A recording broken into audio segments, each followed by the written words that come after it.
Happy not Sunday. This is going to be my hip update for the last week before my hip surgery. I usually do them on Sunday, but my husband was sick all weekend with a fever, and it turns out that he had pneumonia, and he's still kind of recovering from that here at home. But so that threw me off a little bit. Definitely some concern with him being sick.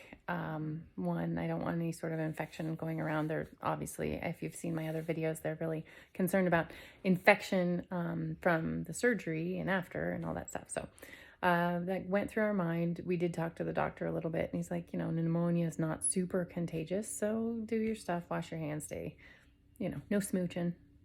So that's hard. I mean, he's sick. It's hard to try to not care for him and not touch him and as much as I want to. Anyway, so feeling pretty good. Definitely haven't been sleeping well because my husband hasn't been sleeping well. So nothing's totally aggravated my hip. I kind of did some exercises in when we were in the ER while I was waiting. I had to wait to get in there before you got a negative COVID test. So I did my exercises in the waiting room. So that was a little bit of production, but surgery is Thursday. Bright and early, I got the early scheduled appointment. So, which I like because I just want to get it done and then deal with it because you can't eat or drink and I'm not good without my coffee for very long.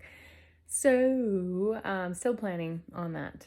Wondering if my husband's going to be the one to take me. Thankfully, we have a third driver in the family. My son, he's a senior, he's 18, and he might be the one taking me at 5:30 in the morning. We'll see. We'll see how that goes. But that's the update for now. Maybe next time we'll be in prep